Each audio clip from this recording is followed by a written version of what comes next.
Don't treat me like a woman. Don't treat me like a man. Don't treat me like you know me. Don't treat me, yeah. We're gonna get into vice. Very well saying, I sir. know, I know. I did the voice and everything. We're gonna Yeah. get into vice versa China documentary. This is True Heel Heat.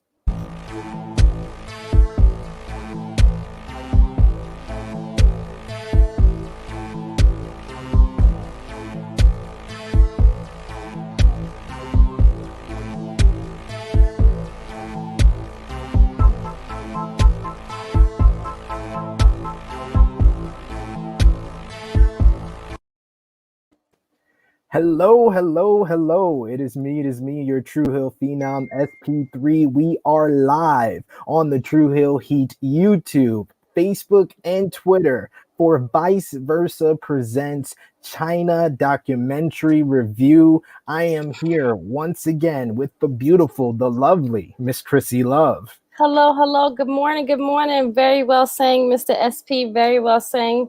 Need some sunshine today, I guess. I had to start things off with a little bit of laughter because what we're going to talk about gets very, very dark and it never really lets up. Yeah. It is Yeah. a cautionary tale, but I understand why they did not include this in Dark Side of the Ring season 3. This deserved its own platform. Yes, absolutely. So Absolutely. 100% understand. If you are watching us on YouTube right now, drop us a like, share this video with all your wrestling fans, friends, and family. If you are new to the True Hill Heat YouTube channel, smash that subscribe button, hit the bells to stay notified so you always get alerted whenever we do one of these live streams because we do it for you. And of course, if you're watching with us live, leave your thoughts on the China documentary in the live chat. Send those super chats, $1 or more. We will feature you on this program. Here, you will be a part of the show. You are the third host of this review. And if you're watching us on Facebook or Twitter, like this video, tag a friend in the live chat, share it on all your favorite wrestling groups on Facebook, and retweet it on Twitter. We want to get your engagement because we always love it. If you haven't already as well, check out our WWE Hell in a Cell 2021 Roundtable Review. A great time with Chris G, the 3-time baby making championess, Drunk Guy JJ, and Top Guy JJ. They reviewed the event last night on the Great job, guys. And WWE Network. Yes, great job by a couple of great fellas. Wish them a happy Father's Day. Yes. in the comment section. But we want you to talk about the China documentary right here because man, oh man, this gets deep, diving into the life and career of one of the greatest woman performers in WWE and wrestling history, the ninth wonder of the world, Chyna. Krssi Love, I first want to ask you, when did you discover Chyna as a wrestling fan? When she actually, like, who's this woman? She's not a valet, she's a force, and she beats up guys. What better thing is that? Like a strong, and she's not even like a timid, small, big, powerful woman. She had like a presence when you saw her. And when you seen her, the commentators would say, "Who? Look at that big woman! Like she's like," and they would like give her stats, and they would just like go on and like who she is and what she's there for. Like she was there as a bodyguard, not a valet. And then she got involved with matches. Valets, I mean, they didn't really get involved like that. I mean, some of them did, but not all of them. Not in the way that Chyna did, yeah. Yeah, I mean, I think this was the first time that a woman was like a bodyguard. Like we had the Mr. Hughes of the world. You had Virgil with $1 Million Man, but it was never a woman who was like the force and the powerful one in, the partnerships with the men. You had your Sensational Series, you had your Luna Vachons who did get physical. Yes. Never not on like, the level. Right. Chyna for sure, but we got a couple of folks already joining us in the live chat here. Morning. Romeo saying can't be any darker than what I watched last night, referring to the Hell in a Cell pay-per-view. He was very down on it. He wished he could have joined you guys live on the Roundtable Review, but we are working on getting Romeo's issues with StreamYard fixed. We will Wow. we're gonna get it solved for sure. We got Jason Michael Campbell in the live chat saying, "Sup, True Hill fam? What's up, Good JMC? morning. One of the good eggs of the True Hill Heat community. Another one, Frantic World, saying, "What's up, True Hill Heat?" And Chad, what's up to you, good brother? We also got Russell Scopes joining us live. He says, "I remember when Chyna debuted. Damn, she was scary." Scary. I agree. I remember She that had to day. be. I remember the day that she came out and started like yoking up and tossing around Terry Runnels, Reynolds, aka yes. Marlena, and I just feared for her life. But let's Like a get little in. rag doll, like they said.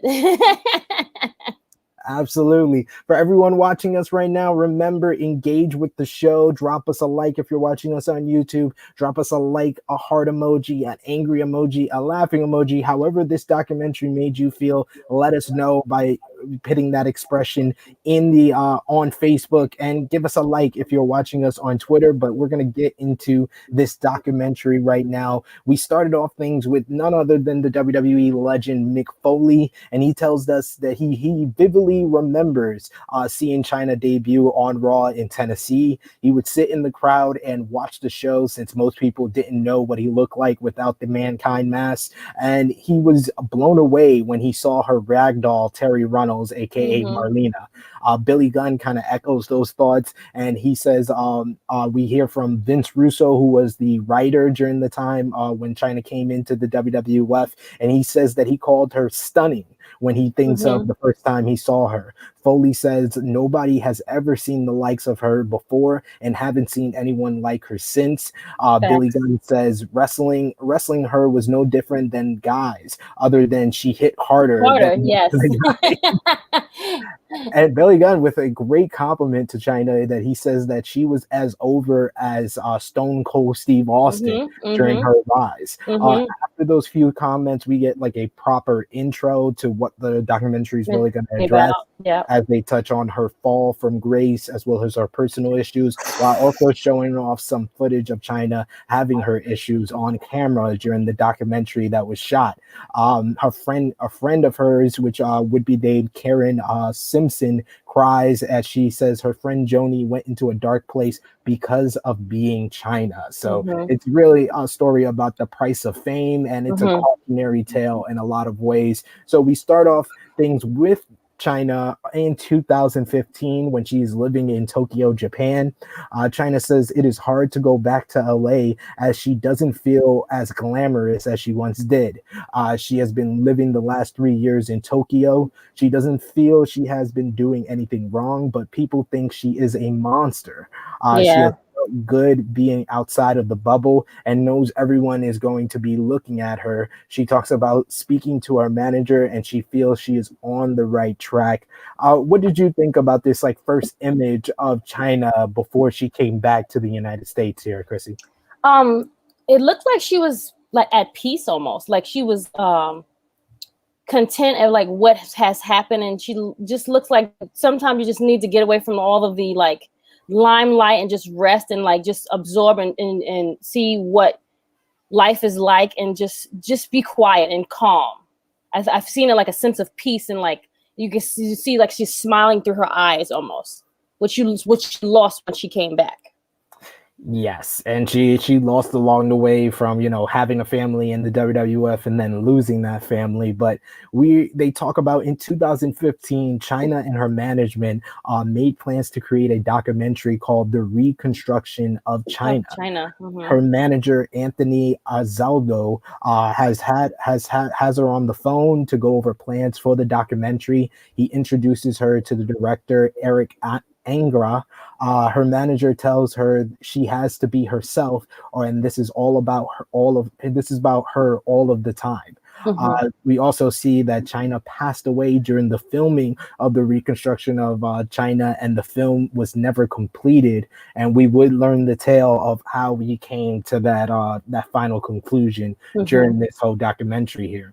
Chyna promises to give her fans the whole story. The reclaimed footage, they say, was salvaged to finally tell Chyna's real story. We head over to New York 2015, and this is the first day of the year-long documentary with Chyna. The manager says she will face her demons and they will get her naked, literally and figuratively. During this documentary. Rob Portello is a producer, and he introduces himself as a huge fan of Chyna. What did you think of these first comments and images of Anthony, Chyna's manager? Slime ball. Fuck boy. I can list a lot of words if you but it's very early, so but I think scumbag was the best one. Okay. Yeah. The comment about, you know, her getting naked literally and figuratively, that was a very foreshadowing comment from him. Correct. Yes. The way he would go on to exploit Chyna during this whole documentary process. We got WrestleScope saying post WWE, her porn appearances, drug problems, ... What? Quite a shame. I wish she could have made a positive comeback in her life before she died. Yes. Unfortunately, you know, this was supposed to be a comeback in a lot of ways, and we would find out how it would not work out well for her. Rob, who was the producer, says everything was going to be beautiful as Chyna was going to rebuild herself to wrestling fans. And it only lasted for 4 or 5 days, he says.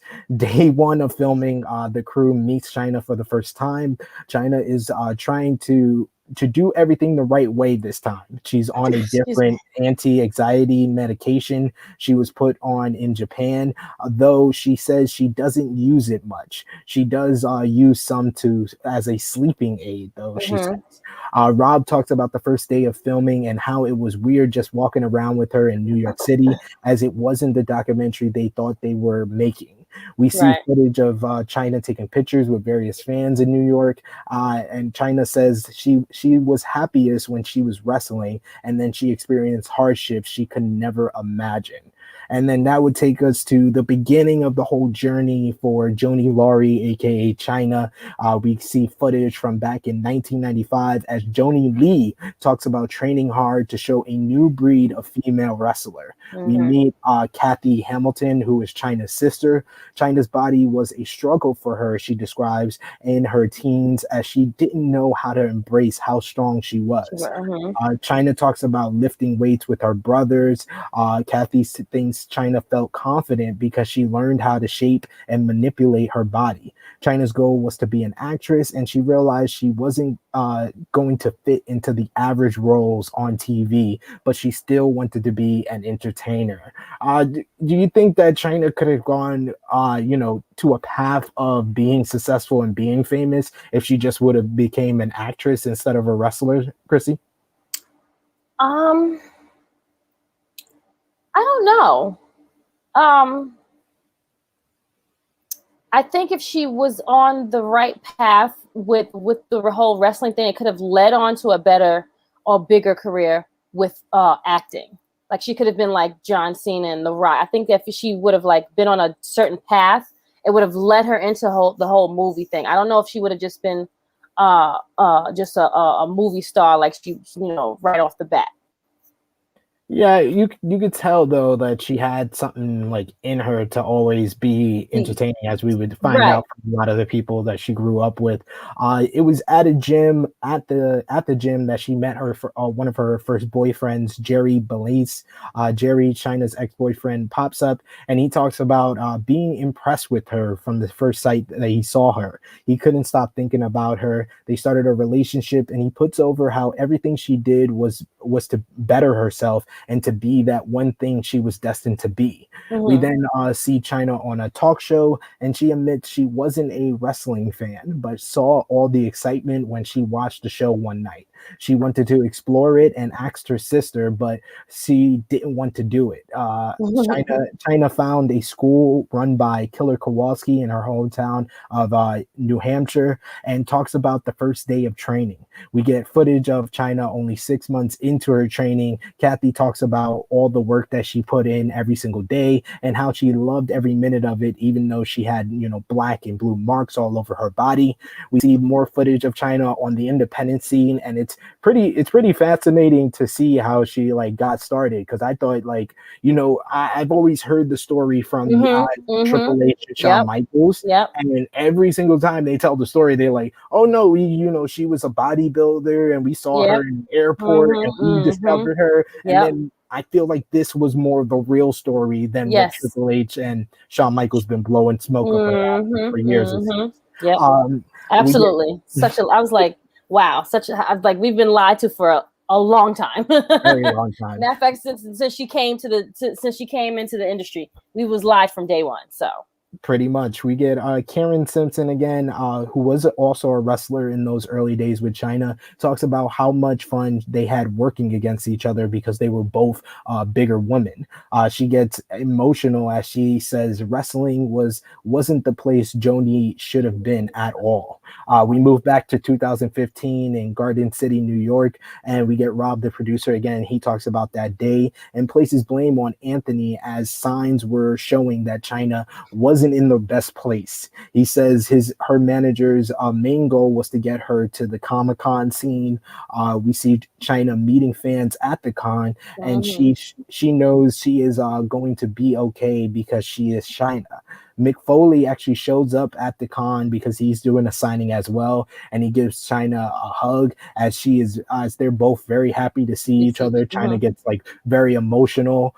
We then hear from Mick, who tells us that in wrestling there is a trust inside the ring, and outside the ring everybody wants a piece of you. Back to the con as Chyna talks about Mick and how she's so happy to see him.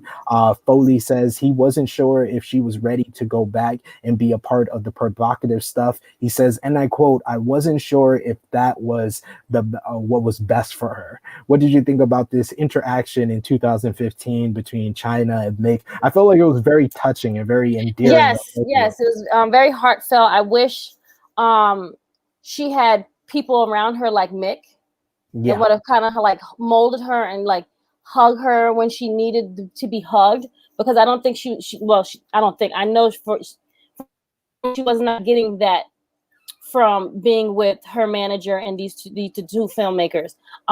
It was very heartfelt, and she was crying, and she just needed that love from the people that she used to be around. So I even thought to myself, even like the talking heads of like Billy Gunn and Kevin, all of those guys, like what happened, like what happened to them? She just needed to be with that family that she used to be with all those years ago. Yeah, you could tell like she's just looking for love, looking for some form of like family in the world, honestly. Like it just seems like she was always let down by people. Right. Overall theme of like her story and her life, honestly. And it's sad that someone, that we admire, that a lot of people will like aspire to be like and have aspired to be like, especially in like the women's wrestling world, is like, have to go through stuff like that. But it is what it is. It is what it is sometimes. That's how life kind of works. But it's sad to say. Keep on putting your thoughts on this documentary in the live chat. Drop us a like, drop us a heart emoji if you're watching us on Facebook right now. Drop us a like if you're watching us on Twitter. Chyna talks about wrestling being a $1 billion business and a part of the culture, as she's doing a podcast with none other than Vince Russo once again. Vince Russo tells her that she is a success story, as she is the only one that could have been Chyna. Russo tells us that wrestling has turned down people, and he could have been one of them. He really believed everything was going to be okay with Chyna when she returned from Japan, but that wasn't the case at all. We move back in time to Daytona Beach, 1995, and we see more footage of Chyna's early years in professional wrestling. Jerry says that Chyna would always tell him something good was coming her way. She told him she had an idea of being a bodyguard of a wrestler, and then she can get physically involved. She said that she had the plan to approach Paul Levesque, aka Triple H, aka Hunter Hearst Helmsley, as they also say, aka WWE wrestler. Yep. So many AKAs. It's like about 4 or 5 of them they listed down the line. Absolutely, to see if it was a good idea. She actually knew Triple H because he was from her hometown, and she also met Shawn Michaels, and they instantly clicked. Hunter would go on to tell her that they needed to get her hired as it would also help his career. But Vince didn't like the idea of a woman like beating up men. Chyna knew Vince ran the company, but she didn't know that pro wrestling was Vince McMahon. So what did you think of this like retelling of a story that everyone kind of always thought that it was Triple H and Shawn Michaels that discovered Chyna, but in actuality it was Chyna, being forthcoming with being a professional wrestler, going out for opportunity and seeking out Triple H to kind of get her foot in the door in the WWF. What did you think? Again, we were lied to, you know what I'm saying? Like, again, she went and found you guys. Like, it's always been told to us that, oh yeah, she was a bodybuilder and we found her and we brought her in with open arms and she became part of the company. No, Vince didn't even like her. He wasn't convinced about her at all. And, it was just like, wow, like all these stories that you guys are liars. Liars, manipulators. Manipulators, like, she had to seek you guys, and like it had to like convince Vince to like bring her on and be her. Like he wasn't convinced of like the whole story about her. Yeah, and it kind of makes sense. We heard a lot about that with the A&E biography. Vince wasn't high on Stone Cold Steve Austin. Vince wasn't high on Mick Foley. 3 of the biggest stars of the Attitude Era. He wasn't big on initially, so it's kind of funny. We got some comments here on Facebook. Victor Lopez, the good brother, saying happy Father's Day to me. Thank you, Victor. I appreciate the love. We got the Wrestling Lowdown Show saying hello there. I didn't get to see the whole documentary yet, but I look forward to hearing your review. We appreciate you coming aboard and checking us out. He's been showing a lot of support to our other documentaries, the Stone Cold A&E biography, as well as the other A&E biography reviews. So we appreciate you joining us. Wrestling Lowdown Show. We also got WrestleScope saying, wow, WWE doesn't tell us the truth. Who would have thought? I sense a bit of sarcasm there. Just a bit. Like we're not surprised. I don't think anyone is surprised when we find out that WWE lied to us now. I think it's kind of assumed that they always lie. So we move on to Kevin Nash as one of the talking heads. He says that Vince is brilliant and stubborn and a man's man. Apparently, Vince didn't like big girls, and that is why he pushed back with hiring Chyna. Not sure where they got the footage, but they actually got Triple H talking, and he said, right. I was like, oh, where did they dig that up from? Oh, okay. I was like, they caught him slipping. Yeah, right. So he says that he and Shawn had to push hard to get Chyna in as his bodyguard. She calls her friend and tells her she is going to WWF and will be called Chyna. She also credits Shawn and Triple H for coming up with the name, as they like the name as it was an oxymoron because it usually describes a little fragile doll. Chyna and Triple H quickly became serious with each other within the first 6 months of her coming into WWF. Jerry knew she was staying with Triple H a few days while on the road and had to let her go and be famous. It kind of how they say with relationships, kind of karma comes back. It kind of sounded like Chyna cheated on Jerry with Triple H and let her go, and we would see in years later how that would turn back on Joni here. What did you think about that part of this documentary?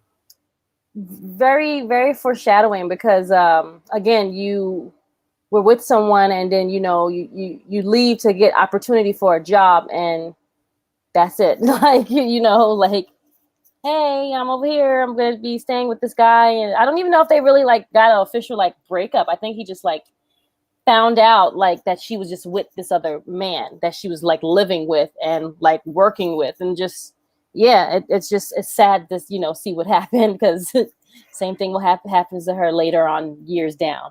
This would not turn out to be a good decision for China. Russo takes credit for putting together the original lineup of DX, which was Shawn Michaels, Triple H, and Chyna as the core three, along with Rick Rude, but he wasn't mentioned here. Nash, Not at all. Not at all. Nash talks about the Attitude Era, and Billy Gunn says the stuff before the Attitude Era was less than PG. Yes. Jerry says that Chyna found a family with D-Generation X, and they were brothers that would take a bullet for her. They show a part of Sean Waltman's famous shoot promo when he came back to the WWF after leaving WCW, and that is when he first met Chyna, and she was still with Triple H at the time. Chyna didn't do drugs or drink, and yet that's all the other boys did after the shows that Sean Waltman described, other than Triple H, of course. He mentions Triple H and Chyna had a good relationship on the surface, he specifies there. Kathy says they were perfect together, and she thinks he loved her just the way she was. Chyna admits Triple H was the love of her life. Russo says it wasn't a secret that they were together, but people were shocked someone like Triple H would be with someone like Chyna. What was your, when did you discover that Chyna and Triple H were together in real life, and what was your reaction to it, Krssi? I discovered it later on. I want to say probably when DX got a little bit bigger. When it was not even when they were just the three, well, four at first, but then it was just three. I think once like Billy Gunn and everyone else came along, I found out that they were together. And I was like, oh, okay, that's cute, happy, find love, and that's when. But again, I'm a teenager at that time, knowing that other wrestlers actually are with each other, and it's they all have lives and they all need to be in love as well. So it's a thing where as a kid you're like, oh, okay, that's pretty cool. Like I didn't think anything of it because again I'm a young teenager at that time, so they need love too. Everybody needs love. Everyone needs love. We got WrestleScope saying, come on, SP3, me sarcastic? Never. Yeah, another bit of sarcasm. Quotation marks. Quote unquote. So we move on. I did like the fact that Kathy, Chyna's sister, also mentioned that Triple H loved her the way she was. She was, yes, before she yes. Because like you, I didn't discover that Chyna and Triple H were together until DX were kind of getting over in like 98, and she had already gotten the boob job, got her jaw restructured. So I thought that Triple H got with her after all that work. I didn't know that he got with her when before, she originally was coming in and was coming up, when she looked a little bit more stronger, a little bit more masculine. So it did that was a key comment. It would have been mostly a passing comment, but I thought that was very key that she specified that he loved her the way she was, and that he would come over and be at the house when when her and sister were speaking and they were really in love. I thought that was a really good thing that she told about that side of them. Yeah, absolutely. That no one really got to see. Yeah. So they discuss how Chyna had plastic surgery to give herself more feminine features, so she could be sexy while also being strong. They show footage of her on Larry King talking about how women are chastised for showing strength. And they even show footage of that, and her saying that strength is like a male word, a man word. That was great. It's crazy to think back all those years ago that was the way it was. Chyna realized she had gotten big when they took her away from DX and had her wrestle on her own. She didn't want to do it, but talks about the pressure she was under to be perfect. Vince Russo says that Chyna wrestling the men was believable. He said you didn't have that with any of the other women, and it was almost more believable than the men going against the men a lot of times. They actually show her beating Jeff Jarrett, becoming the first woman to win the Intercontinental Championship at No Mercy in 1999. And Foley mentioned she was the only one you could believe in that role. 100%. Yes. Absolutely. That set Chyna up as a spokesperson for the WWE as she was making appearances and on magazines covers. We then finally meet Jan, who is Chyna's mother, and she was amazed at her daughter, what her daughter was doing. And she says, and I quote, "I hadn't heard from her in almost 27 years." This was another foreshadowing comment because we would later find out why the reason she didn't see her. But like, what would you say, like, as a female wrestling fan, what Chyna was to you, like growing up, being that, you know, central figure of women in the WWE? She wasn't like the other girls where, you know, she was more like she was brought up like Wonder Woman, like she can do everything. She was the ninth wonder of the world. She did so many things. She was the first to do so many things, and it made her as this big, powerful woman that no one could mess with. And I thought that was like beautiful how they like molded her to be that person. And it made other girls want to be strong and be like that. Like, oh, I can beat up a guy too. Like, I don't have to be timid and be a valet. I can, you know, fight with them all and do big things. I thought, which was really, really well. And I was happy to see Chyna when I was, you know, because again, you used to seeing a girl just as like the backup to the guys, where she's now in the ring doing things with the guys or to the guys. You know, so I thought it was something really, really big back then, and she's a trendsetter for doing that. Absolutely. You wouldn't have so many other women that we have like right now if it wasn't for Chyna. Absolutely. We wouldn't have a Beth Phoenix today. We wouldn't have a Bianca Belair if it wasn't for Chyna.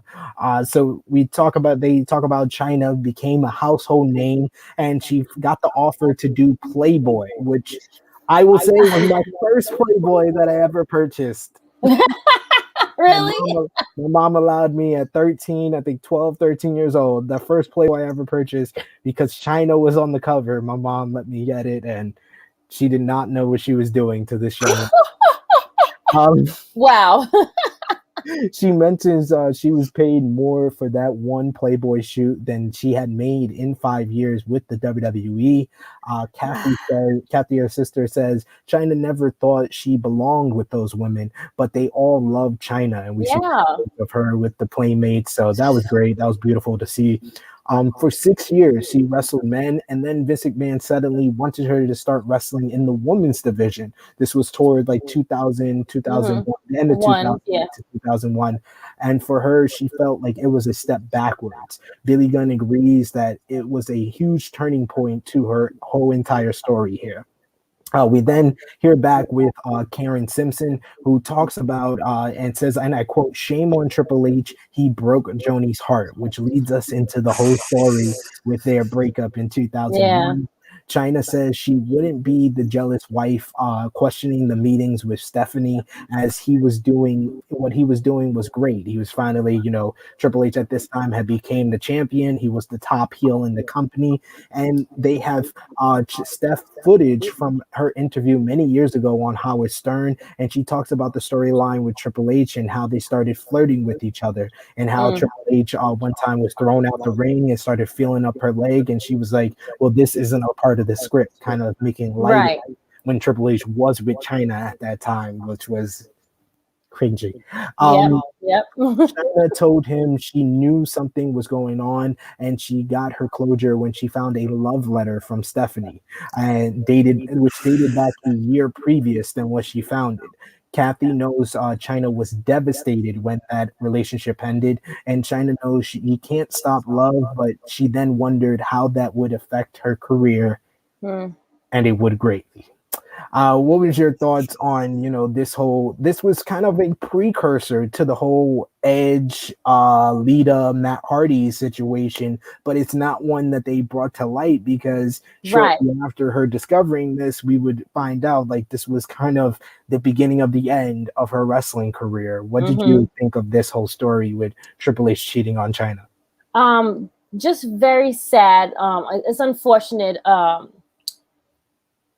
But even like what Stephanie said, like this is not a part of the storyline. You're flirting, but you're flirting back, and you're sending him love letters. It's like it was sad that you broke this girl's heart, but you know everyone is an adult.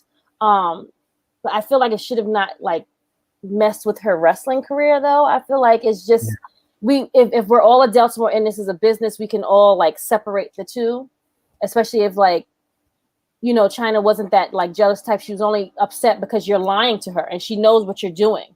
So of course she's going to react to what you're doing. I just wish that it didn't do anything to her career, because I think that I know for a fact that she could have done so much more. Yeah, and you know, I understand all the sides of the spectrum. You know, this is going to put a negative light on Stephanie, going to put a negative light on Triple H. But like you said, it shouldn't have affected Chyna's career the way Right. that it did.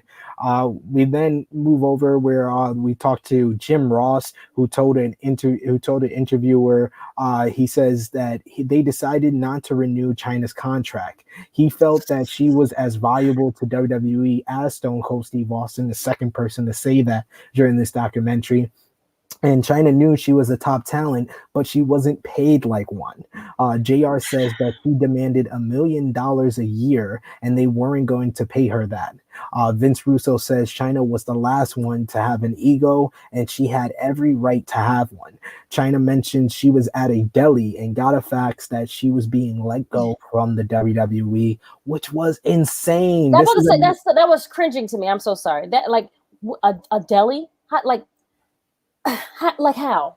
This is another instance of Vince McMahon putting a title on someone and then firing them, basically. Like he did this with Bret Hart in 1997, had to do the whole Montreal screw job to get the WWF title over him, and he made Chyna the women's champion, and then he sends her a fax at a deli to say that she's let go. Yeah, it's that part broke my heart, and it's like, how am I in a deli and I get a fax saying your services are no longer needed? Like that, I crushing. And speaking of Stone Cold, he's another guy that got a fax from WCW to let him know that he was let go. So it's like you see these parallels between Chyna and Stone Cold a lot throughout this documentary. We got JMC in the comments saying, is it weird that I am a fan of muscular women? No, it's not weird at all. Well, muscular women deserve the love too, and they have a lot to offer. You probably want to be body slammed by them, and that's fine. Yes, body slammed in a couple of different ways. Yes. He also says, I guess I should clarify that. Is it weird that I find muscular women sexy? No, it's not weird. No, that is not weird. Jason, please, no judgments at all, sir. None whatsoever. We move on to April 3rd, 2016, and this is the first time that we see Chyna's last interview with the producers of the documentary. She loves the wrestling business, she says, for making her Chyna, though she also takes some credit for making Chyna as well. Yes, she tells us there will never be another Chyna, and she is 100% right. We move on to Santa Monica, California in 2001. Kathy mentions Chyna was out of the WWE and didn't know what to do with herself. She can no longer use Chyna as the WWE owned that name, and she decided to go by the name Chyna Doll. Yeah. Sad. Vince Russo says Vince McMahon owned that name, and he thought maybe he would make an exception to let her use the name, but that was up to Vince at the end of the day. And you know, Vince, he got to make money. Yep, he got to get some type of coin, some kind of way. Get that coin. Exploiting people. Absolutely, the WWE way. Chyna got some small acting gigs, and when it didn't pan out, her sister felt she started to panic a bit. Vince Russo asks her about drug use on that podcast that we saw earlier, and Chyna says she was self-medicating and drinking vodka. She was feeling very lonely, and that's when Sean Waltman came into the picture, and this is where things start to take a very, very dark turn. Yes. He says that he showed up at her door, and Chyna describes that it was instant love. Waltman says that it was a safe place for him. He had just got out of a marriage and he was feeling lost. Kevin Nash says he doesn't think they were good for each other. And Waltman says he just started getting into crystal meth and was hiding it from her, but she had her own drug issues and was hiding it from him. That's a mutual relationship. Right. what did you think about the starting point of Chyna and Sean Waltman and the fact that they found love with one another when they were both feeling lost? Um, Very sad for both of them. One, you knew that your buddy, your good buddy, supposedly was dating her, sleeping with her, who For a had a long whole time, relationship for a long time. You 6 knew this, years. right? You knew that they were together, and just that, when people are sad, they find comfort in each other, and I guess they were there for each other, but also at the bad time where they were both having demons and bringing that out of in each other as well.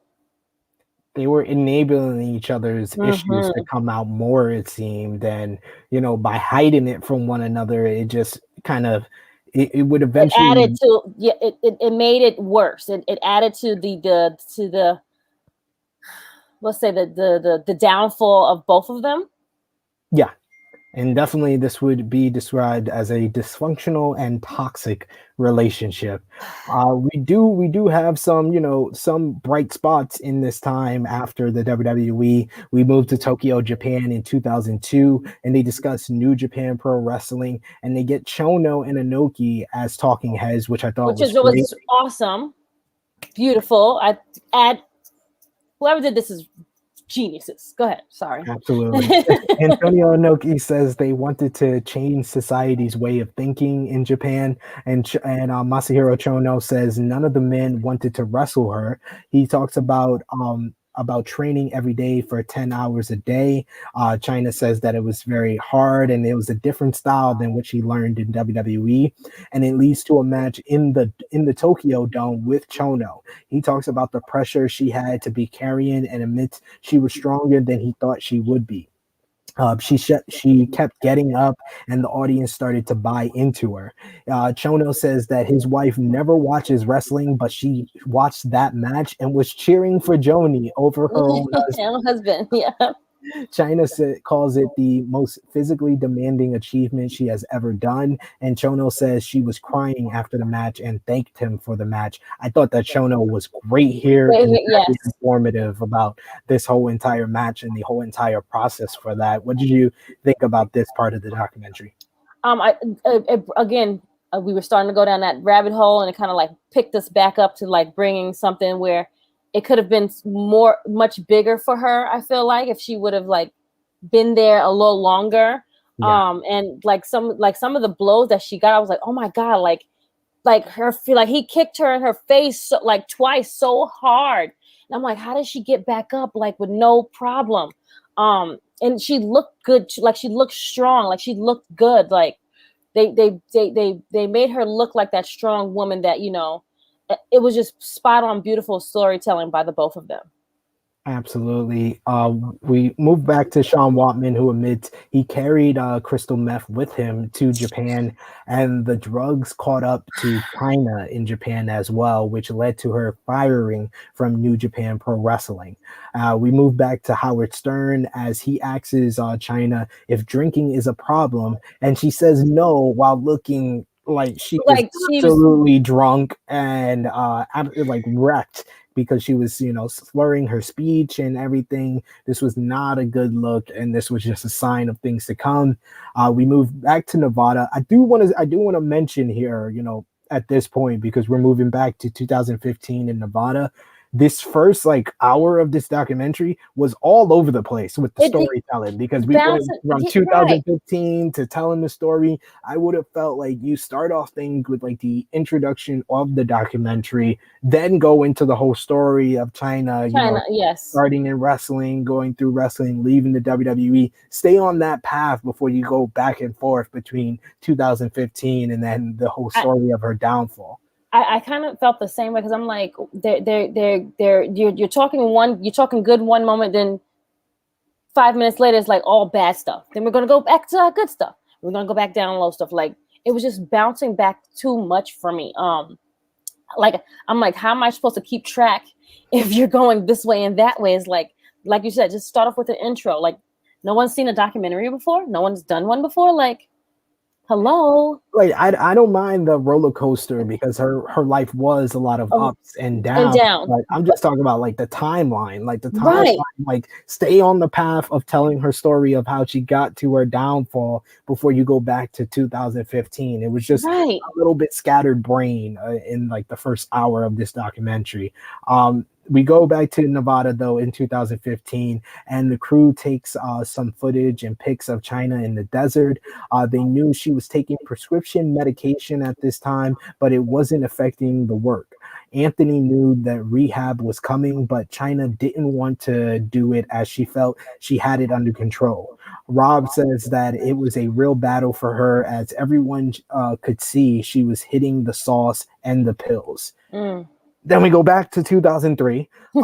Kathy knew Chyna had a lot of problems and was called by Sean Waltman, who told her to get to their apartment. Chyna was combative and told her sister she didn't have a problem. It took hours, but she eventually agrees to go to rehab for the first time. Mm-hmm. And Kathy describes that it took about 15 minutes before she freaked out and stormed out of the facility. Kathy says that that was the last time she ever saw her sister again.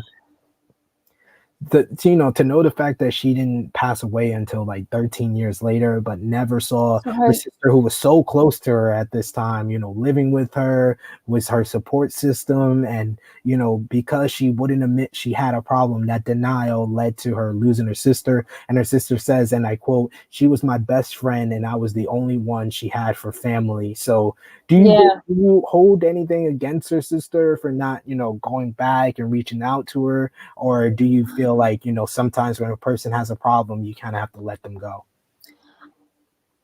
Both. I feel like her sister really felt like she had no choice, to be honest. Yeah. But in the hindsight, is like, after about a little while, like, again, you hear she dies like years later, like she had no one, like she was alone, like it's seeing this and understanding it is like she really didn't have anyone to like hug her, like we said, like how she's seen Mick Foley, like she just started crying because she needed that sense of family, and the Yeah. last person she shut out never would return back again, and it's just really sad. But I feel like her sister was like, I really have no choice, like I'm trying to help you but you won't let me, so I have to like leave you and let you fly on your own right now. But it's just Live really and let sad. live. Yes.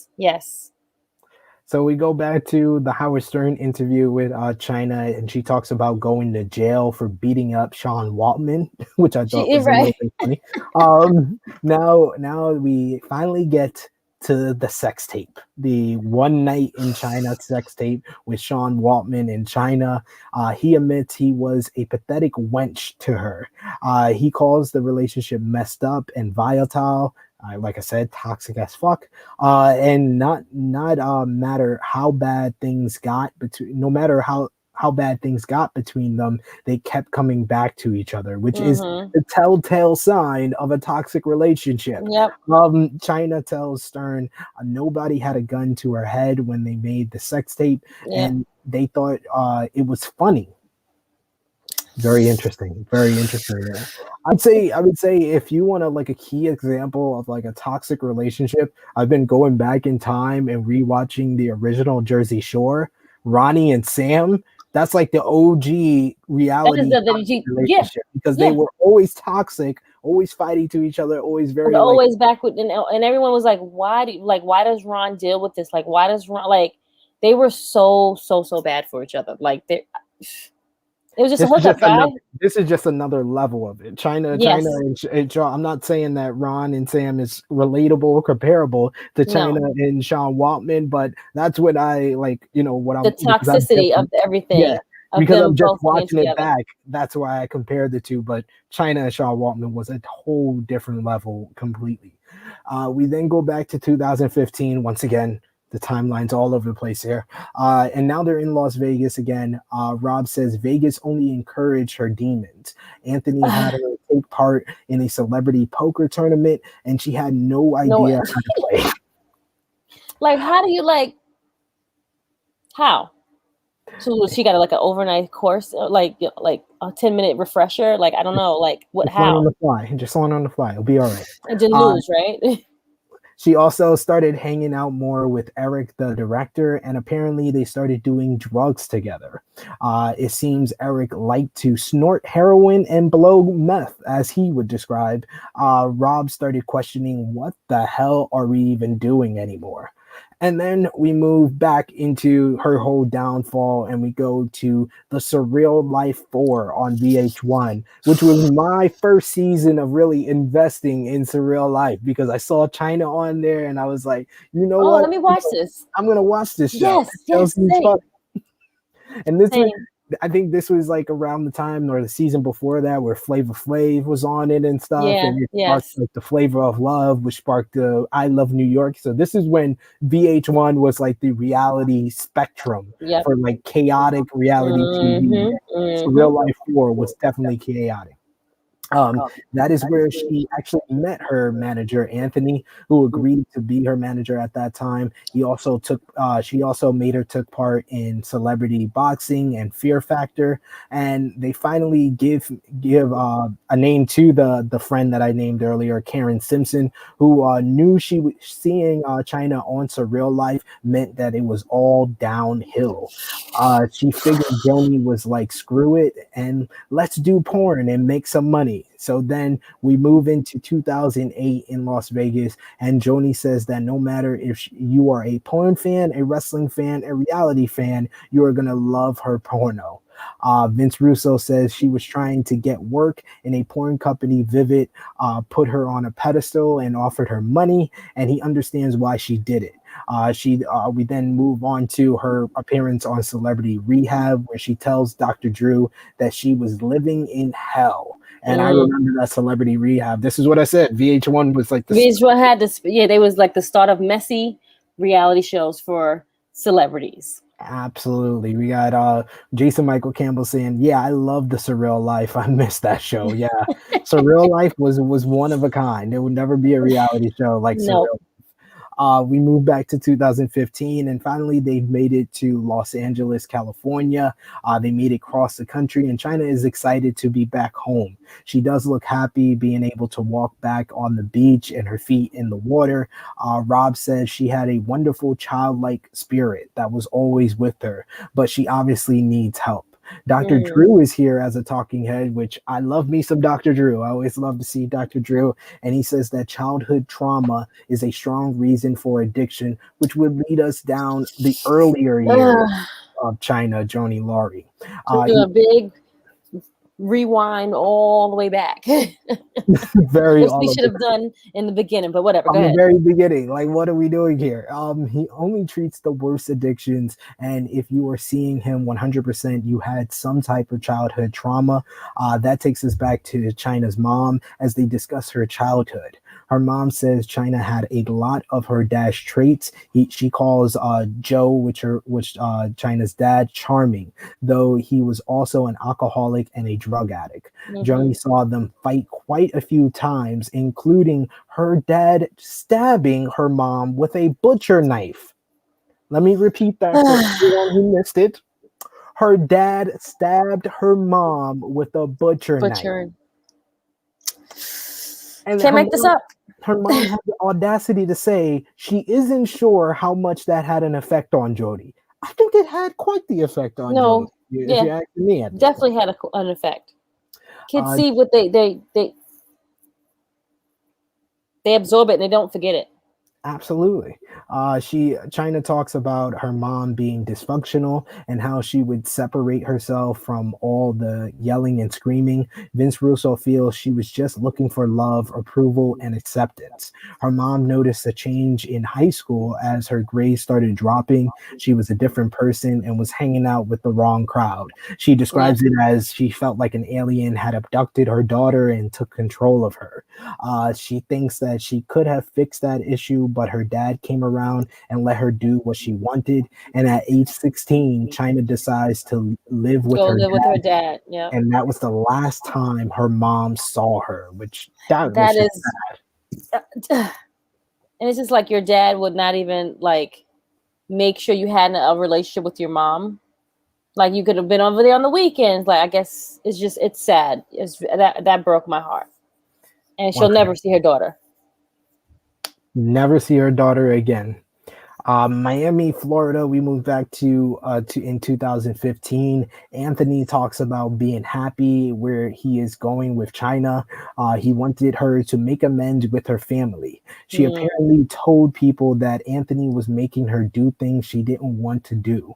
Apparently, she is in Miami to visit her father's grave for closure, and emotionally wrecked Chyna at this point, destroys flowers on her father's grave. And Jerry thinks the documentary, her ex-boyfriend, made her do things that only pushed her further into the darkness. The grave marker lets us know her father was a doctor, and his name was Joseph Laurie. So he, of course, Chyna, Joni Laurie, was named after him.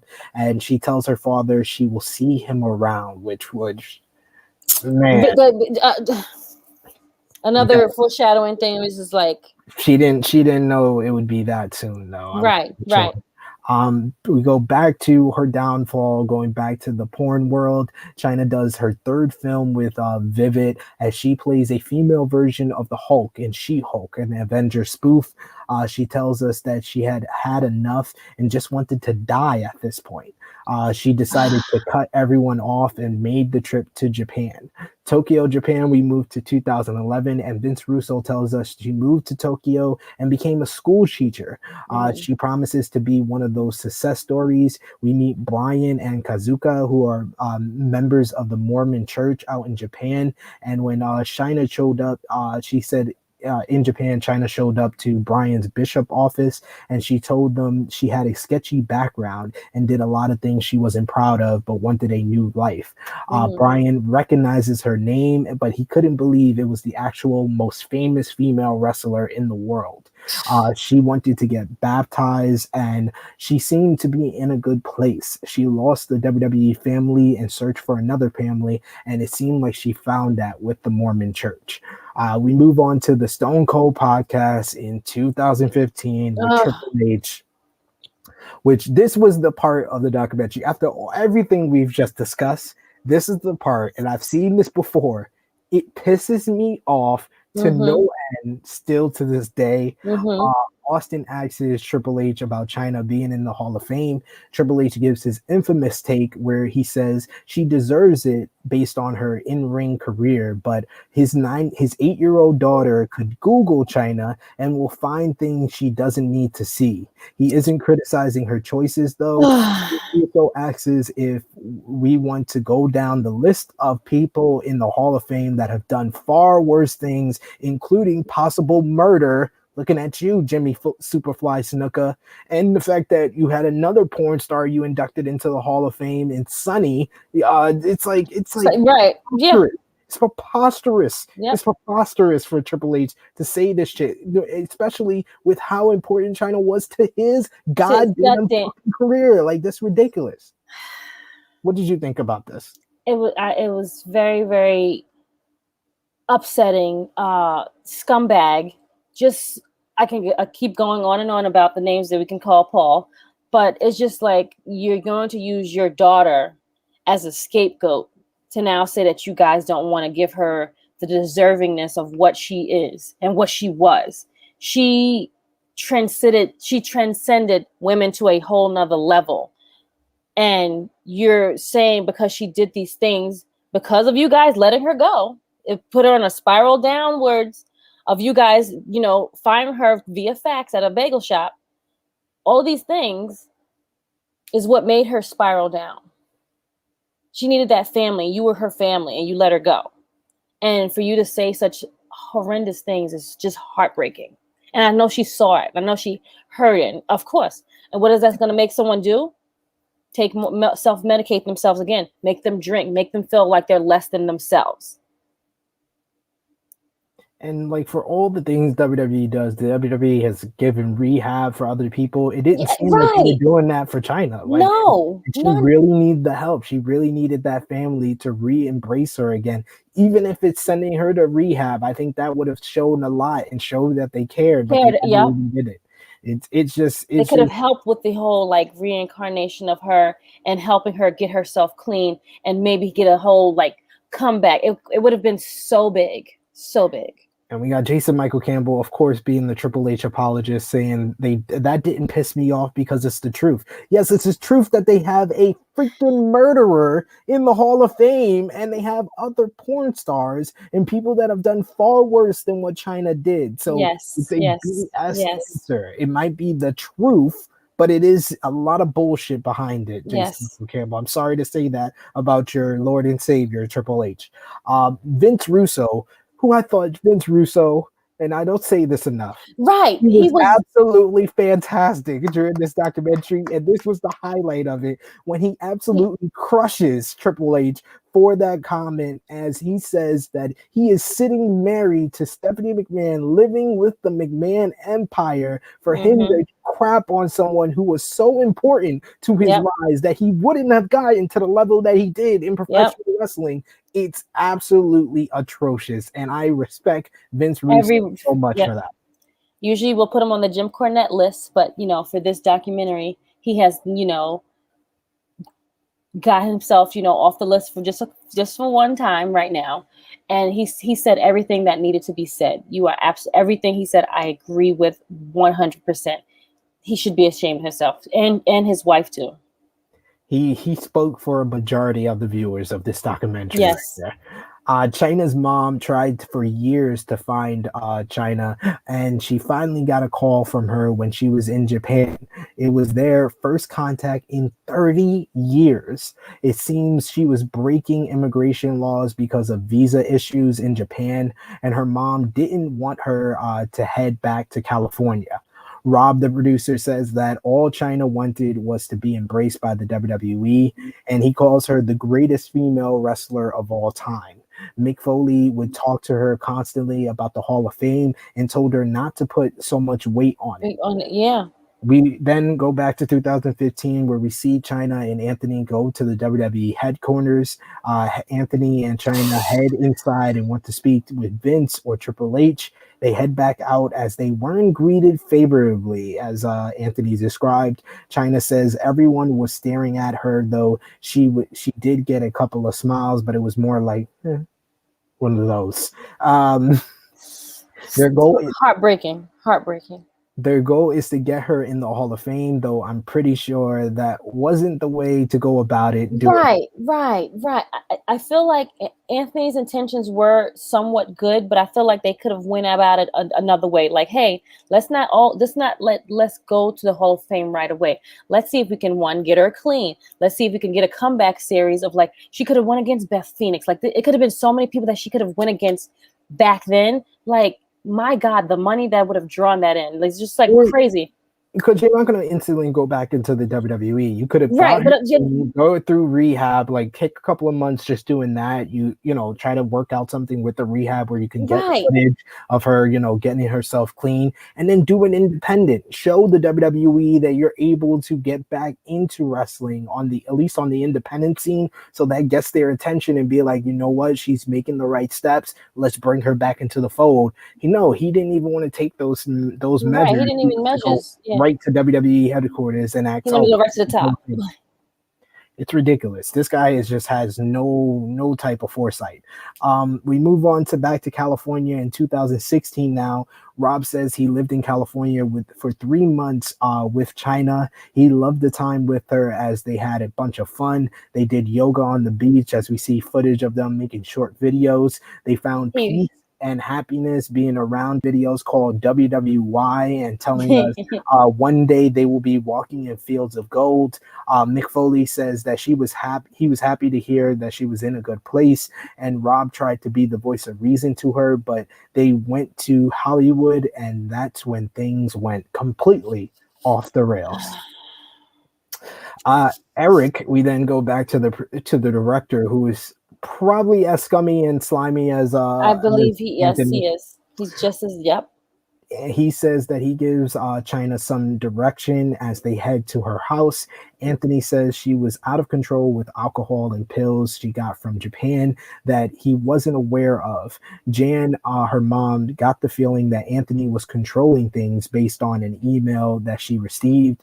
Chyna continues to tell us that it's going to be an amazing story, this documentary. Rob, the producer, doesn't think Anthony really cared about her and only cared about the story, even though he had no idea how to help her fix herself. Dr. Drew says that he doesn't do anything to magically confront your abusers, and it just makes you want to use more. Footage of Anthony and Chyna talking about going into the black market for Ambien and Decenema, which is ridiculous. They want to keep that from Dr. Drew before a phone call to him, though they assure us what they are doing is totally legal. Not if you have to keep it a secret and don't tell the doctor what you're looking, what you did already, or what you have. Like that was just, and mind you, it's all on videos. It's like, so you said video. That. Like it's all out there, man. Like what are you talking about? She also has 10 hallucination left, and Dr. Drew calls her to tell her that what she is mixing is crazy. He tells her mixing with oxy is potentially a deadly combination. And yeah, like usual, Dr. Drew is right. He wants her to get taken care of, and Anthony just continues to say that it is an evil necessity. But Dr. Drew isn't buying that bullshit. Jan, her mom, says that Anthony wanted them to reunite in Charlotte so they could get footage. She wanted to reunite but didn't want it to be on camera, and that didn't please Anthony. She finally agreed, and days before they are to meet, Chyna sent her mom a horrific email. Anthony says that he was told her mother wasn't coming and he had to inform Chyna, which probably led to the email, and that crushed her. And she was an absolute train wreck that night. He told her she needed to make changes, and she apparently picked him up and told him he was fired. He laughed at her and said he was her soulmate and not just her manager, but she threw him out anyway, and that was the last time he saw her. The last time Rob saw her, he was told by Eric that she was going off the rails. It was WrestleMania weekend with Triple H headlining. This was WrestleMania 32, where Triple H first Roman Reigns for the WWE Championship. She had just fired her manager, and this is where Eric decided to finally get an interview with her. What? Like, and it's just ridiculous because everyone seems to just be laying the blame on everyone else. Yes. Eric admits he was high during that interview, and he knows watching back that she was asking for help. Clearly she was. She says, and I quote, "Can you help me?" And all he can do is ask her how it makes her feel. This is just because he was also getting, himself. He was, he's an addict as well. Yeah, he was in. He didn't see enabling. Yeah. She says, "I'm Chyna. I'm a champion." This is like all this footage. The interview is just like really, really sad and disheartening at this point. Because you see her, she's really just begging for help. Chyna says that if she can go back, she would never get into wrestling. Eric says ethically he should have done something, but he was high on heroin and sat there coldly asking those questions. Rob screamed at him to get her help. Yes. And he said he would see what he can do. Anthony saw her post a video where she had a black eye, and he knew he needed to do something. So at this point, Anthony now wants to do a TV intervention with Chyna. TV intervention, not just why do we have to keep bringing cameras in? Why do you have to have them involved? Get her the help that she needs. She doesn't need anyone. Like she just needs regular people to come in and embrace her and help her. Eric, the director, admits he was doing heroin, and when he was supposed to meet her, so he lies to her and told her that he was sick. We hear Chyna's last voice message to Eric where she is sorry to hear that he is sick. She tells him she is doing much better and that she loves him. So then we finally get to the infamous day, April 20th, 2016 in California.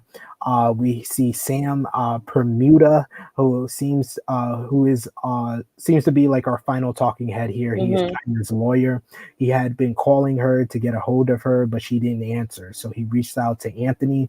Anthony's hope was that she was just lost her cell phone, but he goes over to meet her and he takes a different camera crew with him.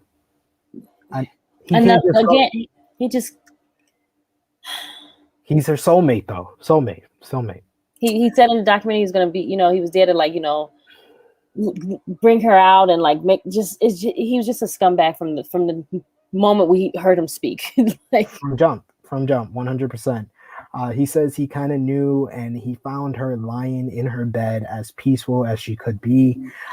Eric calls Rob and tells her that Chyna is gone.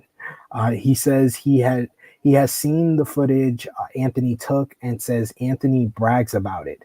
Rob says that footage should be destroyed immediately. News breaks out about Chyna's death. Dr. Drew says it's a sinking, awful feeling, and it was another one lost. We see that the autopsy of Chyna reveals she died of a lethal combination of muscle relaxers, painkillers, and alcohol. We once again see Kathy, her sister, and she thinks that it was accidental, and also thinks Chyna was tired of putting up a fight and just wanted peace. Kevin Nash breaks a little, almost crying here, talking about this, as he admits he was crushed when he heard that she had passed. Billy Gunn says he was mad and he didn't understand why he just didn't understand why this all happened. Karen was pissed as he didn't know why, and someone didn't do something earlier. Who do you think is like most to blame for like not stepping in and doing something towards the latter half of this story? I don't want to say blame, but I feel like, her mother didn't want to see her daughter on camera. And I feel like if her mom would have just like made some type of another agreement, she probably could have seen her daughter in a different way. And I think that kind of would have like helped her. And she might have maybe been here a little longer. I don't know. I feel like it could be a number of people. Her manager is definitely one of those people. The director is another one that like dropped the ball. But I feel like the last blow was not seeing her mom. And not seeing her mom is what made it all trickle down.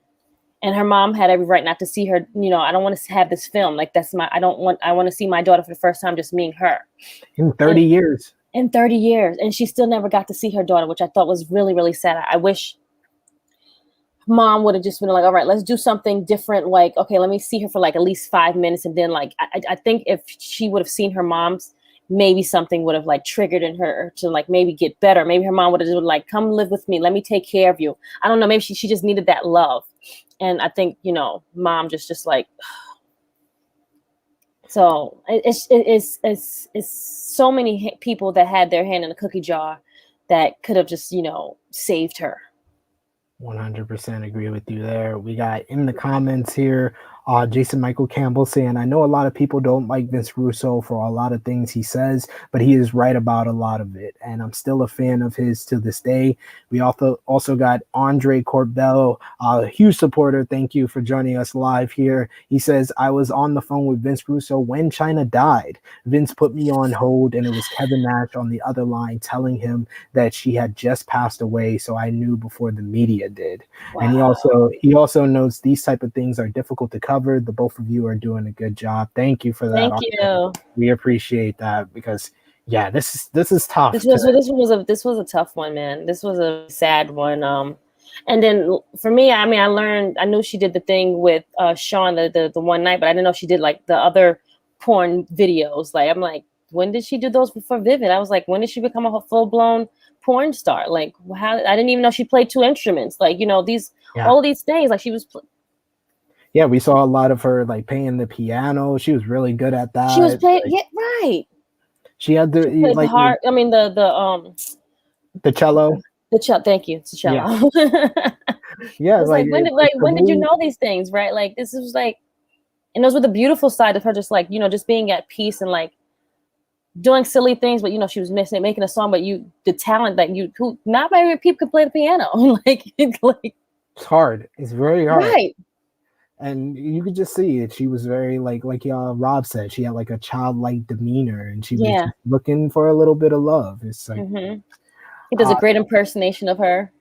Yeah, he did. Her voice, and so we go back. Kathy thinks like I said, was accidental. We also then hear definitely. Anthony, and he says his job was to help her spiritually, and that Chyna's last text ever was about how much she hated him and her mother.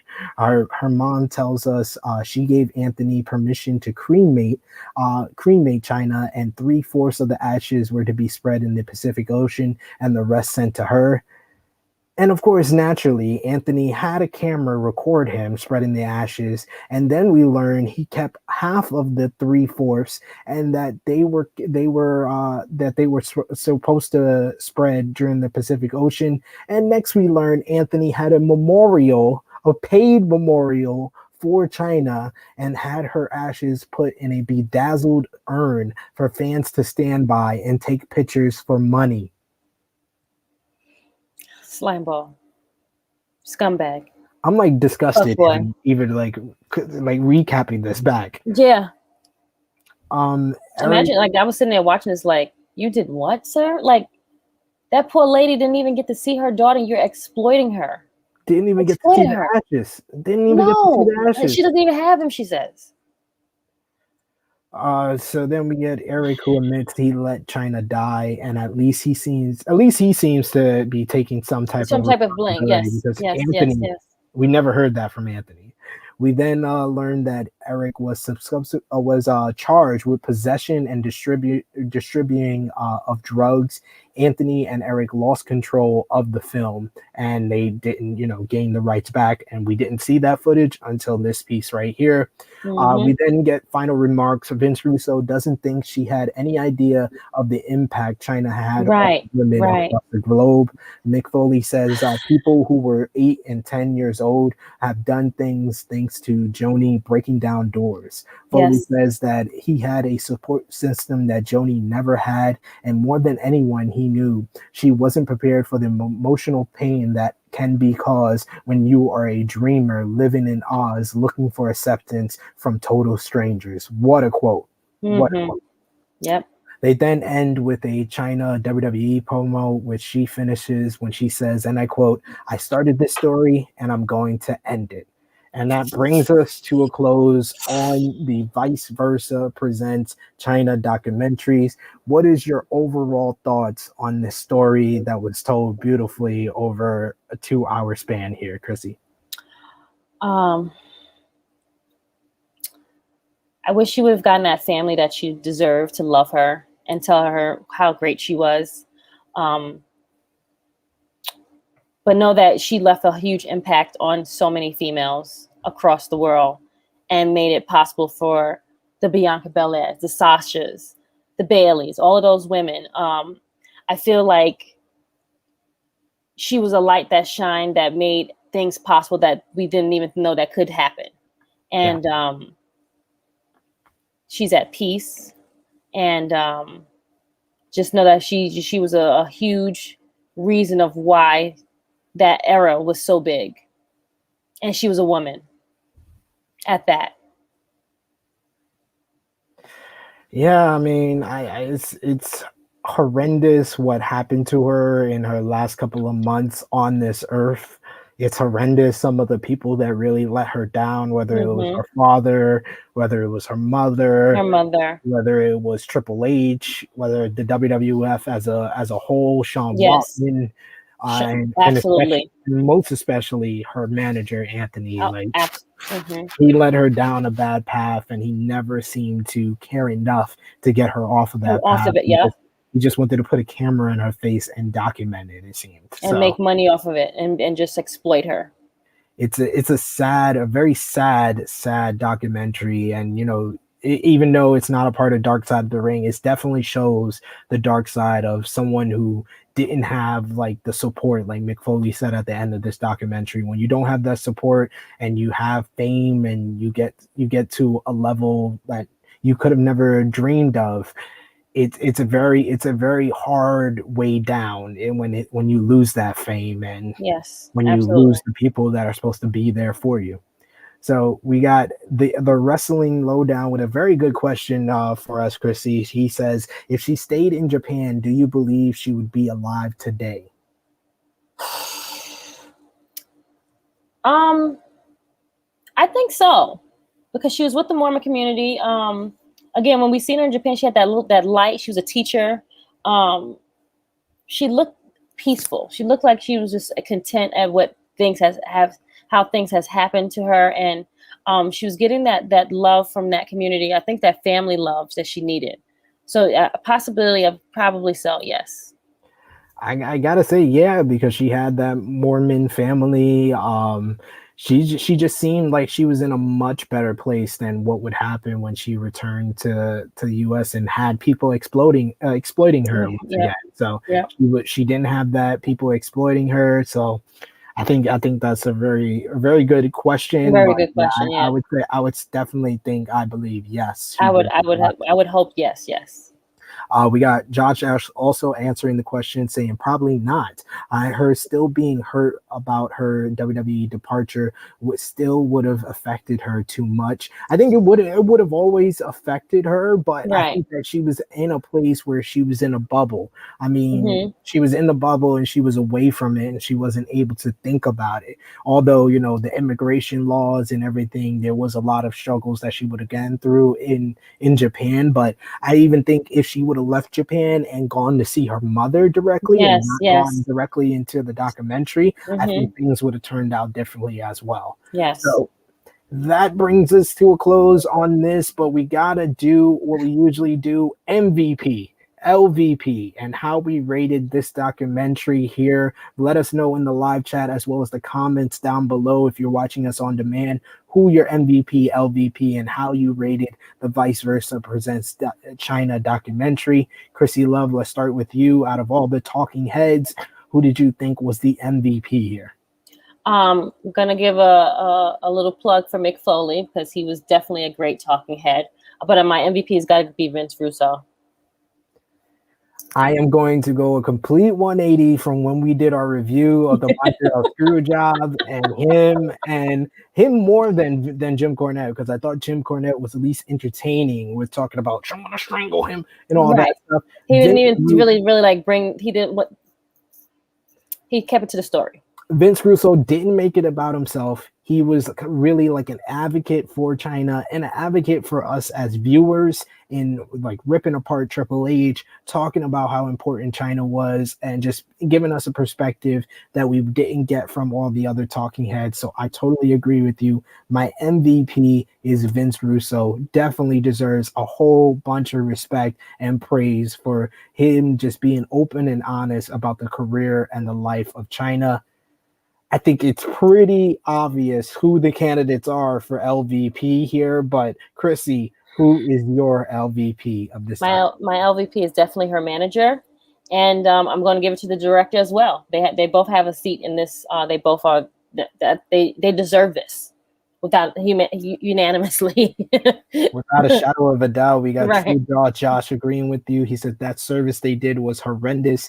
Anthony and Eric, my LVPs. I Absolutely. 100% agree with the both of you, but I'm gonna give it directly to Anthony.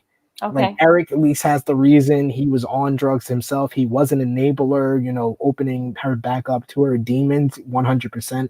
I agree. But Anthony didn't have that crutch. He didn't have the drugs that he was doing. He was just exploiting Chyna and he wasn't helping her at all. He was just leading her back down the darkness, which would eventually lead to her death. So Anthony, her manager, is 100% my LVP. Mm-hmm. And out of 10, Krssi, what did you give Vice Versa Presents the Chyna documentary? I'm going to give it an 8. Only because it was all over the place, but Yeah. everything. That's why I'm giving it an 8. Other than that, it would have been like a 10. but just because it wasn't like filmed or put together properly, that's why I got an 8. I agree with you. I'm going to give it an 8 out of 10 as well. The timeline was all over the place, especially in the first hour. Once they got the story, you know, back on track, they finished her downfall and then went into the documentary. I thought that this was a very enlightening story. Chyna was very endearing throughout it all, and you really felt for her and felt for the struggles that she went through, and really, you know, understood a lot of the things you probably didn't understand before. Her decisions on, you know, Right. making porn, her going into, you know, the dark path of doing drugs. A lot of it is understandable for everything that she gone through her childhood, through, you know, coming up in the, you know, the struggles with her body and the way she looked, then into the WWF and being cheated on by Triple H. Basically, that relationship falling apart, leading to her being dumped by the WWF and dumped by Yes. what she felt was like a family to her, and her feeling alone and getting into a toxic relationship with Sean Waltman, which led her down a path to like porn and all these other things, and the drugs that she can never quit, the drinking that she could never stop, and you know, Right. going over to Tokyo and trying to be inside a bubble and be away from everything and finding a new family with the Mormon church, and then coming back and trying to do this documentary that was completely the wrong decision for her life at the time. Yep. It's a cautionary tale, but it's a captivating story, Yes. 100%. So that's why it gets an 8 out of 10 for me. So Yep. like I said, let us know in the comment section below what you thought about this documentary. I want to thank Krssi Love for joining me for recapping this. This is a tough story to recap and cover and talk about, and I couldn't have done it without you. So please, Krssi, let them know where they can find you on social media and the True Hill Heat YouTube channel. I am one of the co-hosts of the True Hill Heat podcast that we do weekly with my good brother SP and Top Guy JJ, that you can see us every week. Other than that, you can find me on Twitter, IG, and on Facebook, Krssi Love or Krssi Love _ or just plain Crystal Lynch. Yes, and there's a lot of great content here on the True Hill Heat YouTube channel for all of you to check out. Please, as always, we say subscribe to the True Hill Heat YouTube channel. Daily content we try to push out. Later on today, we got Blunt Impact dropping as Chris G and Ness covered this week's Impact Wrestling episode with Don Callis being fired from Impact and much more. Also, check out the good brother Chris G, Ness, Top Guy JJ, and Drunk Guy JJ on last night's WWE Hell in a Cell 2021 Roundtable review that is up on our homepage right now. Drop a like there. Give us your comments, your thoughts on the show and our review. Of course, if you like my content, you can follow me over on Twitter at TrueHeelSP3. You will see me live once again, not on this channel, but over on the Powered 4 TV YouTube channel, as I'm going to go live with John Scott on Wednesday, 11 a.m. Eastern Time, 4 p.m. BST, with another edition of Powered 4 SP3.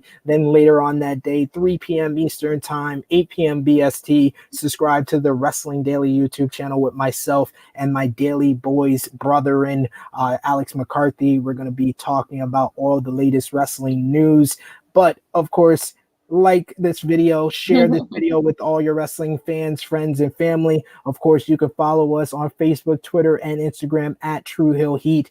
Hit the bell to stay notified for all the great content on this YouTube channel. Like this on Facebook. Give us a heart emoji, an angry emoji, a laugh emoji. However, this very captivating story with the Vice Versa Presents Chyna documentary made you feel. Let us know with those expressions and tag a friend so they can also watch along and see this review. So for Miss Krssi Love, it is me, your True Heel Phenom SP3. This has been our very, very special Vice Versa Chyna documentary review. We are signing off until